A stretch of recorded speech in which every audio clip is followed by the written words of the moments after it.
दरभंगा में बुधवार को ललित नारायण मिथिला विश्वविद्यालय परिसर में मिथिला स्टूडेंट यूनियन द्वारा विश्वविद्यालय के कुलसचिव को बर्खास्त करने की मांग को लेकर उग्र प्रदर्शन किया गया। आंदोलन कर रहे छात्रों का कहना था कि विश्वविद्यालय प्रशासन मनमानी कर रहा है, छात्रों के आंदोलन को दबाया जा रहा है। एक भ्रष्ट व्यक्ति को कुलसचिव का पद दे दिया गया। ऐसे भ्रष्ट कुलसचिव छात्रों और शिक्षक के साथ मनमानी कर रहे हैं। आंदोलन करने वाले छात्रों पर झूठा एफआईआर कर दिया जाता है, शिक्षकों का तबादला कर दिया जा रहा है। छात्रों ने आरोप लगाया कि एक भ्रष्ट व्यक्ति जिस पर पहले से ही गबन का मामला हो, आखिर ऐसे व्यक्ति को कुलसचिव के पद पर बिठाया कैसे गया, यह समझ से परे है। कुलसचिव एवं कुलपति की मिलीभगत से आज पूरे मिथिला विश्वविद्यालय में अराजकता फैला हुआ है। बार बार कुलसचिव को हटाने को लेकर हम लोगों ने आंदोलन किया, लेकिन मांगों को लगातार नजरअंदाज किया जा रहा है। प्रदर्शनकारी छात्रों ने कहा कि अगर हम लोगों की मांग पर जल्द से जल्द संज्ञान नहीं लिया गया तो आने वाले समय में हम लोग विश्वविद्यालय में और उग्र आंदोलन करेंगे।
देखिए, आज हम लोगों का आज नहीं, हमारा वो प्रतिष्ठित मांग है। हम लोग 13/07/2021 को वर्तमान चांसलर साहब को हमने ज्ञापन दिया था, जो मुश्ताक अहमद पे लाखों करोड़ रुपए गबन का आरोप लगा है। ये हमने नहीं लगाया है, ये इन्हीं के विश्वविद्यालय के पदाधिकारियों ने लगाया है।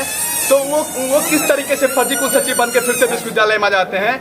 हमारा मांग था जो वर्तमान कुल सचिव को तत्काल पद से बर्खास्त किया जाए, उसके बाद उन पे एक जांच कमेटी बैठे और वो जांच कमेटी आगे चलाए के उन पे जो मुकदमा दर्ज है उनका सच्चाई तरीके से उसका जांच पड़ताल करे। हम लोग का ये मुख्य मांग है, लेकिन आज तक हमारे मांगों पे सकारात्मक पहल नहीं हुआ, तो आज हम लोग उग्र प्रदर्शन कर रहे हैं। अगर उसके बावजूद भी हमारी मांगों का सकारात्मक पहल नहीं होता है तो हम लोग इससे भी ज्यादा लोकतंत्र की प्रति को अपनाकर आंदोलन करने के लिए बाध्य होंगे। क्या नाम हुआ? फर्जी कुलसचिव के खिलाफ मिथिला स्टूडेंट यूनियन फर्जी कुलसचिव को हटाओ मुहिम चलाई है, जिसके तहत आज ये चौथा आंदोलन है। स्वरूप के साथ आंदोलन कर रही है, चरणबद्ध तरीकों से आंदोलन कर रही है। पहले कुछ दिन पहले वीसी महोदय को हम लोगों ने पत्र लिखकर बता दिया था जो फर्जी कुल सचिव को तुरंत पद से बर्खास्त कर देना चाहिए। दरभंगा डीएम को भी बता दिया था। उसके बाद उन्होंने बताया था, आश्वासन दिया था, जो हम लोगों ने राजभवन को पत्र लिखा है। अगर राजभवन इस पर कार्रवाई नहीं करती है तो ये सिर्फ झांकी है, आंदोलन इससे तेज होगा। और मिथिला आदित्य कुमार मिश्रा, छात्र संघ महासचिव, MLSM कॉलेज। मात्र 5 लाख रुपए में बने बायोडीजल पेट्रोल पंप के मालिक, जी हाँ, IBFC यानी कि इंडियन बायोडीजल कॉर्पोरेशन लेकर आया है एक सुनहरा अवसर। अब आप भी अपने शहर या गांव में खोल सकते हैं बायोडीजल पंप और कमा सकते हैं कम लागत में ज्यादा मुनाफा। IBFC लेकर आया है सीधे आप तक स्वदेशी ईंधन। सभी डीजल गाड़ियों में इस्तेमाल के लिए बना ये स्वदेशी ईंधन है आम डीजल से 2 रुपए सस्ता, अधिक माइलेज, इंजन की लंबी उम्र के साथ प्रदूषण मुक्त है इसकी खासियत।